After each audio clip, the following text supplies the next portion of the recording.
अस्सलाम वालेकुम। आज हम 10th का एक पहला चैप्टर स्टार्ट करने जा रहे हैं, केमिकल इक्विलिब्रियम। तो 10th का जो पहला चैप्टर है मतलब केमिकल इक्विलिब्रियम जो है, उसके अंदर केमिस्ट्री के अंदर हमारे पास हमने आज कौन कौन सी चीज़ें पढ़नी है। तो सबसे पहले हमने क्या पढ़ना है, रिएक्टेंट के बारे में देखना है, फिर उसके बाद उसके प्रोडक्ट्स को देखना है, फिर उसके बाद रिवर्स रिएक्शन और फॉरवर्ड रिएक्शन क्या होता है ये हमने देखना है, फिर उसके बाद रिवर्सिबल और इरिवर्सिबल रिएक्शन क्या होता है ये भी हमने देखना है, और फिर केमिकल इक्विलिब्रियम और उसकी टाइप्स कौन सी होती है वो हम आगे देखेंगे कि कौन कौन सी इसकी टाइप्स होती है, फिर उसके बारे में भी पढ़ेंगे। देन उसके बाद microscopic properties of dynamic equilibrium. ये डायनामिक इक्विलिब्रियम केमिकल इक्विलिब्रियम की ही एक टाइप है, तो उसकी हमने क्या पढ़नी है, माइक्रोस्कोपिक प्रॉपर्टीज़ भी पढ़नी है। ठीक है जी, तो हम इस टॉपिक को स्टार्ट करते हैं। तो सबसे पहले हम देखते हैं रिएक्टेंट्स और प्रोडक्ट्स के बारे में। तो रिएक्टेंट क्या होते हैं और प्रोडक्ट क्या होते हैं। तो अगर हम एक रिएक्शन लिखते हैं तो उसके अंदर जो चीज़ आपस में मिल रही होगी उसे हम क्या कहेंगे, जो चीज़ रिएक्ट कर रही होगी उसे हम रिएक्टेंट कहेंगे, और जो चीज़ हमें हासिल हो रही होगी, जो चीज़ प्रोडक्ट होगी उसे हम प्रोडक्ट्स कहेंगे। फॉर एग्जांपल हम एक रिएक्शन लिख लेते हैं। फॉर एग्जांपल हमारे पास है H2 प्लस O2, तो आगे क्या बन गया है 2H2। ठीक है जी, तो हमारे पास जो H2O जो है ना वो बना है, मतलब हासिल हुआ है, और H2 plus O2 hydrogen gas और ऑक्सीजन गैस जो है वो आपस में मिल रही हैं और हमारे पास पानी बन रहा है। ठीक है जी, तो हाइड्रोजन गैस और ऑक्सीजन गैस जो है वो हमारे पास क्या कर रही है, रिएक्ट कर रही है, आपस में मिलाप कर रही है। ये क्या करेंगे, मिलाप करेंगे या फिर रिएक्ट करेंगे। तो जो चीज़ रिएक्ट या मिलाप कर रही है उनको हम क्या कहेंगे, रिएक्टेंट्स कहेंगे। ठीक है जी, और जो चीज़ हमें हासिल हो रही है उसको हम क्या कहेंगे, प्रोडक्ट्स कहेंगे। क्लियर हो जाएगी बात। रिएक्टेंट कौन से होंगे, जो चीज़ आपस में रिएक्ट कर रही होंगी, रिएक्शन को आपने देख लेना है कि जो चीज़ आपस में रिएक्ट कर रही होंगी उन्हें हम क्या कहेंगे, रिएक्टेंट्स कहेंगे, और जो चीज़ हमें हासिल हो रही होगी उसे हम क्या कहेंगे, प्रोडक्ट कहेंगे। क्लियर हो जाएगी बात। तो आगे हम देखते हैं कि फॉरवर्ड और रिवर्स रिएक्शन क्या होती है। तो फॉरवर्ड और रिवर्स रिएक्शन के अंदर अगर हम देखें तो फॉरवर्ड रिएक्शन कौन सा होता है, रिवर्स रिएक्शन कौन सा होता है। तो अगर हम देखें कि अगर कोई रिएक्शन जो है, जिस तरह H2 प्लस O2 मिलकर क्या बनाएंगे, पानी बना देंगे, उसी रिएक्शन को हम ले लेते हैं। तो अगर जो है रिएक्शन रिएक्टेंट से प्रोडक्ट की तरफ है, क्लियर हो जाएगी बात। अगर कोई चीज़, कोई भी रिएक्शन जो है वो क्या है, रिएक्टेंट आपस में मिलके उसके अंदर क्या बना रहे हैं, प्रोडक्ट बना रहे हैं, तो उसको हम क्या कहेंगे, फॉरवर्ड रिएक्शन कहेंगे। क्लियर हो जाएगी बात। अगर प्रोडक्ट जो है ना वो दोबारा क्या बना रहे हैं, रिएक्टेंट बना रहे हैं, तो उसको हम क्या कहेंगे, रिवर्स रिएक्शन कहेंगे। ठीक है जी, अगर रिएक्टेंट जो है ना वो प्रोडक्ट बना रहे हैं तो उसे हम क्या कहेंगे, फॉरवर्ड रिएक्शन।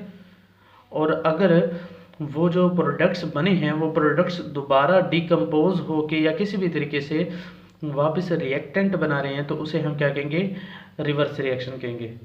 क्लियर हो जाएगी बात। फॉर एग्जांपल हम एक और एग्जांपल अगर देख लें, हमारे पास क्या है, CaO कैल्शियम ऑक्साइड और कार्बन डाइऑक्साइड आपस में मिलकर क्या बनाते हैं, कैल्शियम कार्बोनेट। ठीक है जी, हमारे पास ये बन गया है। अब ये दोनों चीज़ें जो है ना आपस में रिएक्ट कर रही हैं और क्या बना रही है, हमारे पास कैल्शियम कार्बोनेट बना रही है। कैल्शियम ऑक्साइड और कार्बन डाइऑक्साइड आपस में मिलकर क्या बना रही है, कैल्शियम कार्बोनेट। तो ये जो है ना रिएक्शन जिसके अंदर कैल्शियम ऑक्साइड कार्बन डाइऑक्साइड के साथ मिलकर कैल्शियम कार्बोनेट बना रही है, इसको हम कहेंगे फॉरवर्ड रिएक्शन। क्या कहेंगे, फॉरवर्ड रिएक्शन कहेंगे। और जिसके अंदर कैल्शियम कार्बोनेट जो है वो डिकम्पोज होकर क्या वापस बना रही है, कैल्शियम ऑक्साइड और कार्बन डाइऑक्साइड वापस बना रही है, उसे हम क्या कहेंगे, रिवर्स रिएक्शन कहेंगे। क्लियर हो जाएगी बात। तो आप इसकी आसानी से डेफिनेशन भी कर सकते हैं, ऐसा रिएक्शन जिसके अंदर रिएक्टेंट मिलकर आपस में प्रोडक्ट बना रहे हैं तो उसे हम क्या कहेंगे, फॉरवर्ड रिएक्शन। और ऐसा रिएक्शन जिसके अंदर जो प्रोडक्ट है वो डिकम्पोज होकर या रिएक्ट करके किसी भी तरीके से वो वापस क्या बना रहे हैं, रिएक्टेंट बना रहे हैं, तो ऐसे रिएक्शन को हम क्या कहेंगे, रिवर्स रिएक्शन कहेंगे। ठीक है जी, तो आगे हम देखते हैं रिवर्सिबल और इरिवर्सिबल रिएक्शन क्या होते हैं। आगे हम देखते हैं रिवर्सिबल और इरिवर्सिबल रिएक्शन के अंदर क्या फ़र्क होता है। ठीक है जी, तो रिवर्सिबल और इरिवर्सिबल रिएक्शन जो है उसके अंदर हम देखते हैं। तो रिवर्सिबल आपने इस नाम को दो हिस्सों में तकसीम कर देना है। एक क्या है हमारे पास, रिवर्स, और दूसरी चीज़ क्या है हमारे पास, इबल, मतलब एबल।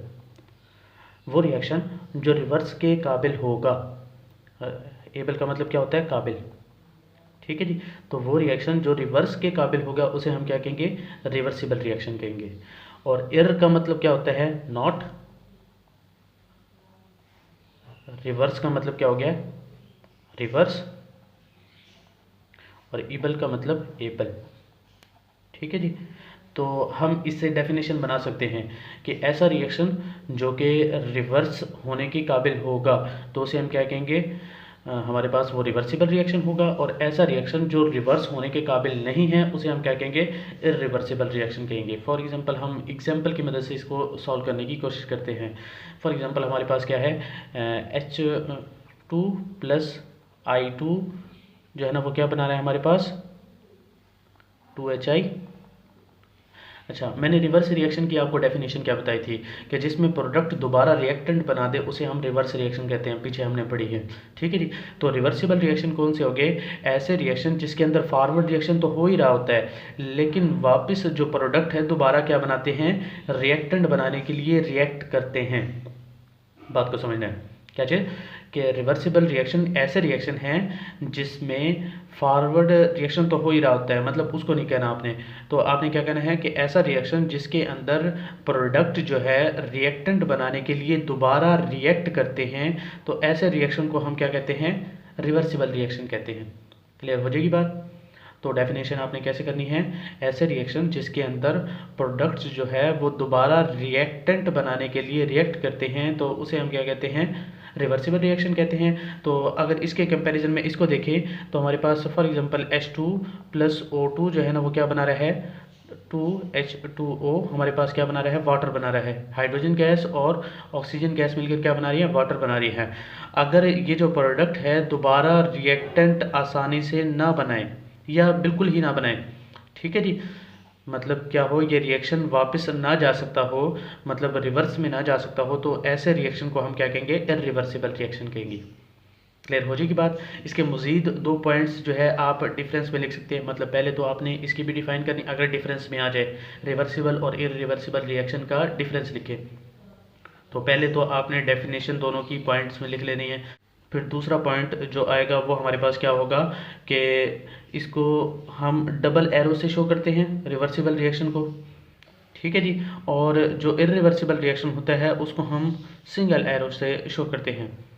ये भी आप बात क्लियर कर सकते हैं, क्यों, क्योंकि ये जो है रिवर्सिबल रिएक्शन जो होता है ये आगे की सिमत में भी हो रहा होता है और पीछे की सिमत में भी हो रहा होता है, मतलब प्रोडक्ट दोबारा रिएक्टेंट भी बना रहे हैं, तो इसलिए हम इसको दो एरो से शो कर देते हैं, आगे वाले भी और पीछे वाले से भी। लेकिन जो इरिवर्सिबल रिएक्शन है उसके अंदर पीछे की सिमत में कोई रिएक्शन नहीं हो रहा होता, सिर्फ आगे की सिमत में होता है, इसीलिए ये क्या होता है, आगे की सिमत में हम एक एरो ही शो करते हैं, ठीक है जी। दूसरा ये हो गया पॉइंट। और तीसरा पॉइंट क्या होगा हमारे पास, ये रिएक्शन और इस रिएक्शन में कंप्लीशन कितनी होगी, मतलब कितने प्रोडक्ट्स टोटल बन जाएंगे रिएक्टेंट से। तो अगर हम इसकी बात करें, पहले इसकी बात कर लेते हैं इरिवर्सिबल रिएक्शन की, तो पीछे की सिमत में तो जा ही नहीं रहा, तो सारा जो रिएक्टेंट है वो प्रोडक्ट में कंप्लीट हो जाएगा, तो इसका थर्ड पॉइंट क्या होगा, ये रिएक्शन क्या हो जाएगा, कंप्लीट, ठीक है जी। लेकिन इसका जो थर्ड पॉइंट होगा वो क्या होगा, इनकम्प्लीट। क्यों, क्योंकि जिस तरह जो रिएक्टेंट है वो प्रोडक्ट बना रहे होंगे, वापस प्रोडक्ट जो है ना दोबारा रिएक्टेंट भी बना रहे होंगे, ठीक है जी, जिसकी वजह से होगा क्या कि रिएक्शन क्या होगा, इनकम्प्लीट होगा। क्लियर हो जाएगी बात। तो आपके पास अगर इसमें डिफरेंस आ जाए तो सबसे पहले आपने डेफिनेशन लिखनी है, डेफिनेशन मैंने आपको समझा दी है कि कैसे लिखनी है। फिर उसके बाद क्या है, आपने जो दूसरा पॉइंट लिखना है वो क्या लिखना है कि इसको डबल एरो से शो कर सकते हैं और इसको सिंगल एरो से शो करते हैं, ठीक है जी। और इसमें आपने बाद में क्या लिखना है कि ये रिएक्शन क्या होता है, इनकम्प्लीट होता है, और ये रिएक्शन क्या होता है, इरिवर्सिबल कंप्लीट हो जाता है, ठीक है जी। आगे हम देखते हैं कि इक्विलिब्रियम और उसकी टाइप्स क्या होती हैं। तो आगे हम केमिकल इक्विलिब्रियम और इसकी टाइप्स को देखते हैं। तो सबसे पहले हम केमिकल इक्विलिब्रियम की जो डेफिनेशन है उसको हम स्टडी करते हैं कि केमिकल इक्विलिब्रियम होता क्या है।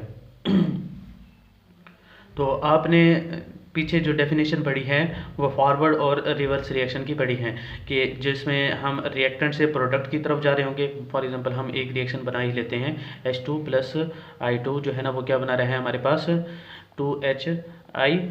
अच्छा जी, जिसमें हम रिएक्टेंट से प्रोडक्ट में जा रहे हैं उसको हम क्या कहते हैं, फॉरवर्ड रिएक्शन कहते हैं। ठीक है जी। और जिसमें हम प्रोडक्ट से वापस रिएक्टेंट की तरफ जा रहे हैं तो उसको हम क्या कहते हैं, रिवर्स रिएक्शन कहते हैं।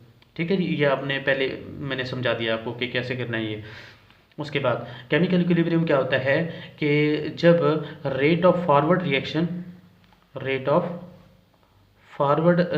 जो है वो रेट ऑफ रिवर्स रिएक्शन के बराबर हो जाए। बात को समझ रहे हो कि रेट ऑफ फॉरवर्ड रिएक्शन मतलब कितने रेट से। फॉर एग्जांपल यहाँ पर क्या है हमारे पास 50 है, कितने रिएक्टेंट है हमारे पास 50, और 50 में से हर सेकंड में कितने जा रहे हैं 5। ये इसका क्या है, रेट है कि कितनी कंसंट्रेशन यूनिट टाइम में, मतलब एक सेकंड में कितनी कंसंट्रेशन रिएक्टेंट से प्रोडक्ट में चेंज हो रही है, वो फॉरवर्ड रिएक्शन का रेट होगा। और रिवर्स रिएक्शन का रेट क्या होगा कि कितनी कंसंट्रेशन प्रोडक्ट से, फॉर एग्जांपल यहाँ पर हमारे पास क्या है 50 कह लें, 60 कह लें, 70 कह लें, 70 कह देते हैं। ठीक है जी, 70 मतलब प्रोडक्ट ज़्यादा बन गए हैं, तो इस केस में कितने जो कंसंट्रेशन है पर यूनिट टाइम, इसमें भी हम कह देते हैं कि 5 है। ठीक है जी, तो 5 जो प्रोडक्ट है वो दोबारा वापस क्या बना रहे हैं, रिएक्टेंट बना रहे हैं। तो इसको भी हम क्या कहते हैं, रेट ऑफ रिवर्स रिएक्शन कहेंगे। मतलब कितने प्रोडक्ट जो है ना दोबारा रिएक्टेंट बना रहे हैं इन यूनिट टाइम, एक सेकंड में। क्लियर हो जाएगी बात।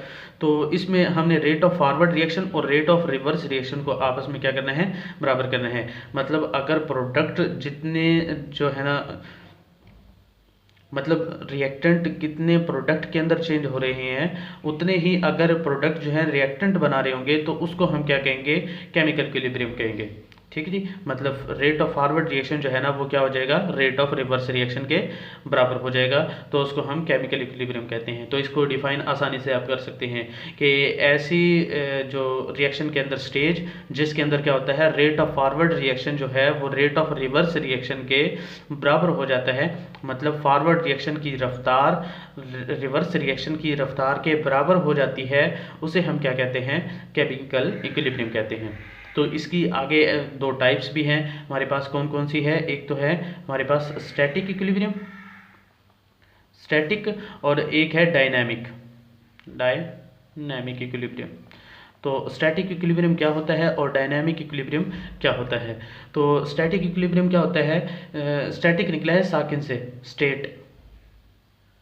स्टैटिक किसी से निकला है, साकिन। तो ऐसा रिएक्शन जो रुक जाए, मतलब आगे बढ़े ही ना, तो ऐसा रिएक्शन जो होता है ना वो क्या होता है, स्टैटिक इक्विलिब्रियम होता है। क्लियर हो जाएगी बात। फॉर एग्जांपल हमारे पास हम कहते हैं कि एक रिएक्शन है, एक रिएक्शन की बात हम नहीं करते, हम आम इसको फिजिकल फिनोमेना में भी देख सकते हैं कि फॉर एग्जांपल एक बिल्डिंग है, वो ऐसी की ऐसी खड़ी रहती है, मतलब उसके साथ ना कोई रिएक्शन होता है ना वो कहीं और चल के जाती है। तो ऐसी जो इमारत है जो मतलब तबाह होने के बजाय एक जगह पर खड़ी रहती है, एक जगह किसी दूसरी जगह चलने की बजाय वो एक जगह पर खड़ी रहती है, तो ऐसे जो इमारत है वो किसकी रिप्रेजेंट कर रही होती है, स्टैटिक इक्विलिब्रियम को। क्लियर हो जाएगी बात। और दूसरी जो हमारे पास इसकी टाइप है वो क्या है, डायनामिक इक्विलिब्रियम। तो डायनामिक इक्विलिब्रियम जो है ना उसके अंदर बज़ाहिर ऐसा नज़र आता है कि वो साकिन है, मतलब उसके अंदर कोई चेंजेस नहीं हो रही, लेकिन उसके अंदर चेंजेस हो रही होती है। मतलब उसके अंदर डायनामिक इक्विलिब्रियम में क्या होता है कि जब रेट ऑफ फॉरवर्ड रिएक्शन जो है ना, क्या चीज़, जो हमने केमिकल इक्विलिब्रियम की ओरिजिनल जो डेफिनेशन पढ़ी है वो डायनामिक इक्विलिब्रियम में अप्लाई होगी कि रेट ऑफ फॉरवर्ड रिएक्शन जो है वो रेट ऑफ रिवर्स रिएक्शन के अगर बराबर हो जाए तो उसको हम क्या कहेंगे, डायनामिक इक्विलिब्रियम कहेंगे। क्लियर हो जाएगी बात।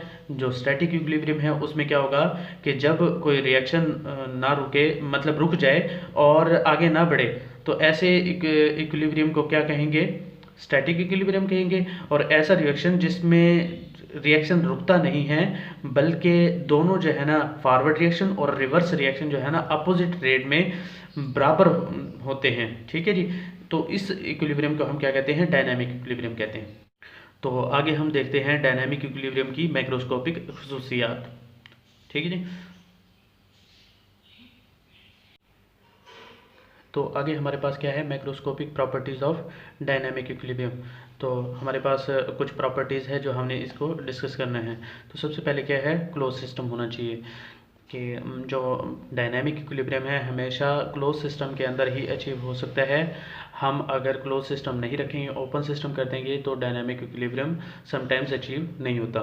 फॉर एग्जांपल हमारे पास एक केस है जिसमें हमारे पास क्या बन रहा है, CaCO3 को हम आपस में डिकम्पोज कर रहे हैं, तो आगे क्या बन रहा है, CaO प्लस CO2, मतलब कैल्शियम ऑक्साइड और कार्बन डाइऑक्साइड बन रही है। और जब भी गैस जो बनेगी, अगर वो क्लोज सिस्टम नहीं है, जब क्लोज सिस्टम नहीं होगा तो वो गैस जो होगी वो बाहर हवा में चली जाएगी। जब हवा में चली जाएगी मतलब इसकी कंसंट्रेशन तो ख़त्म होगी, तो ये वापस रिएक्शन नहीं होगा। क्यों नहीं होगा, क्योंकि हमारे पास कैल्शियम ऑक्साइड तो मौजूद होगा लेकिन कार्बन डाइऑक्साइड यहाँ पर मौजूद नहीं होगा, जिसकी वजह से क्या होगा कि इसको क्लोज सिस्टम होना चाहिए ताकि ये बाहर ना निकल सके और कार्बन डाइऑक्साइड और कैल्शियम ऑक्साइड दोबारा मिलकर क्या बना दे, कैल्शियम कार्बोनेट बना दे। अगर ये बाहर निकल गई तो इसके पास, कैल्शियम ऑक्साइड के पास कार्बन डाइऑक्साइड नहीं होगा कि वापस रिएक्ट कर सके, जिसकी वजह से ये जो रिएक्शन है ये सिंगल डायरेक्शन में मूव करना शुरू कर देगा। वो कौन सी होगी, कैल्शियम कार्बोनेट सिर्फ कैल्शियम ऑक्साइड और कार्बन डाइऑक्साइड बनाना शुरू कर देगा। क्लियर हो जाएगी बात। तो पहला पॉइंट क्या हो गया कि जो इक्विलिब्रियम है उसको हम क्लोज सिस्टम में ही अचीव कर सकते हैं। दूसरा पॉइंट कि रिएक्शन जो है ना वो डज नॉट स्टॉप, रिएक्शन जो है ना स्टॉप नहीं होता। मैंने आपको पहले भी कहा है कि ये जो फॉरवर्ड और रिवर्स रिएक्शन है ना वो आपस में बराबर होते हैं।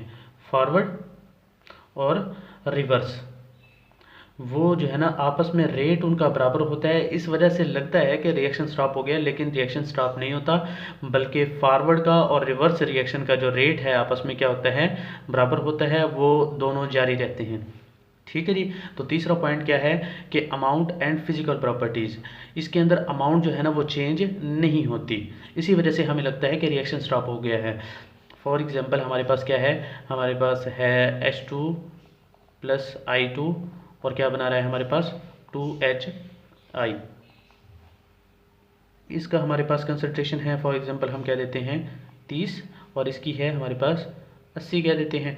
अब यहाँ पर जो है ना अगर ये 5 आगे जा रहे हैं ना फॉरवर्ड रिएक्शन में, ठीक है जी, तो रिवर्स रिएक्शन में वापस क्या हो रहे हैं, 5 वापस आ रहे होंगे। ठीक है जी। जब ये 5 इधर जाएंगे तो यहाँ पर 25 हो जाएंगे, यहाँ पर क्या हो जाएंगे 85 हो जाएंगे। और जब ये 5 वापस आएंगे तो क्या हो जाएगा कि यहाँ से 85 से 5 निकला तो क्या आ जाएगा, दोबारा 80 आ जाएगा, और यहाँ पर 25 में 5 ऐड होगा तो फिर दोबारा 30 हो जाएगा। मतलब इसके अंदर अमाउंट चेंज नहीं होती। जब अमाउंट चेंज नहीं होती तो इसकी जो फिज़िकल प्रॉपर्टीज़ है, जैसे कि इसका कलर है, इसकी डेंसिटी है, तो इसका जो टेम्परेचर वगैरह है, या जो कुछ स्मेल वगैरह जो है, तो ये जो फिज़िकल प्रॉपर्टीज़ है इसकी चेंज नहीं होगी। क्लियर हो जाएगी बात। मतलब अमाउंट भी चेंज नहीं होती और जो फिज़िकल प्रॉपर्टीज़ है वो भी चेंज नहीं होती। उसके बाद जो either way of attaining equilibrium, either way of attaining equilibrium मतलब क्या है कि हमने मतलब रिएक्शन किसी भी फॉर्म में अचीव कर सकते हैं। जैसे कि CaO प्लस CO2 जो है ना वो क्या बना रहा है, CaCO3 बना रहा है।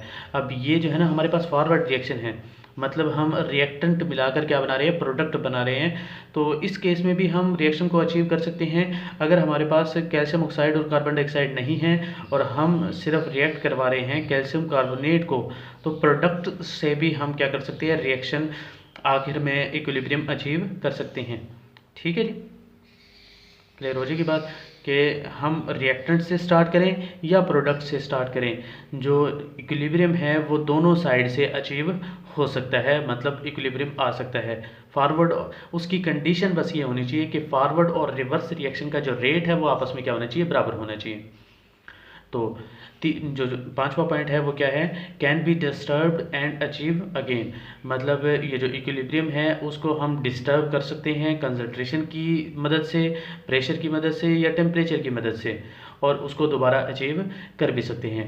फॉर एग्जांपल हम कहते हैं कि CaO प्लस CO2 और आगे बन रहा है हमारे पास, मैं आपको बार बार ये जो CaO और H2O और हाइड्रोजन आयोडाइड की जो एग्जांपल दे रहा हूँ वो इसलिए दे रहा हूँ क्योंकि आपकी बुक के अंदर सिर्फ ये एग्जांपल है, तो आपको सही अंडरस्टैंड करने का मौका मिल जाएगा। तो क्या बनेगा, कैल्शियम ऑक्साइड और कार्बन डाइऑक्साइड मिलकर क्या बना देंगे, कैल्शियम कार्बोनेट। जब कैल्शियम कार्बोनेट बना है, फॉर एग्जांपल यहाँ पर जो है ना हमारे पास जो 50-50 है, ठीक है जी, हमने जो कंसंट्रेशन है वो यहाँ पर 10 ऐड कर दी है। जब 10 ऐड कर देंगे तो यहाँ पर 60 हो जाएगा और यहाँ पर कितनी हो जाएगी, 50 हो जाएगा। मतलब कंसंट्रेशन की चेंज की वजह से जो इक्विलिब्रियम है ना वो क्या हो जाएगा, डिस्टर्ब हो जाएगा। लेकिन फिर क्या होगा कि यहाँ से जो 5 है ना आहिस्ता आहिस्ता करके चले जाएंगे और यहाँ पर 55 हो जाएंगे और यहाँ पर भी क्या हो जाएंगे, 55 हो जाएंगे। मतलब 55 फिर दोबारा हो गए हैं, जिसकी वजह से क्या होगा कि फिर दोबारा क्या हो जाएगा, इक्विलिब्रियम अचीव हो जाएगा। क्लियर हो जाएगी बात। तो आगे जो है ना हम कल डिस्कस करेंगे लॉ ऑफ मास एक्शन, और उसके अंदर हम केसी को निकाल के देखेंगे। देन उसके बाद फिर हम इक्विलिब्रियम कांस्टेंट की जो अहमियत है वो उससे भी अगले लेक्चर में देखेंगे। ठीक है जी, क्लियर हो जाएगी बात। ठीक है जी, थैंक यू, अल्लाह हाफिज़।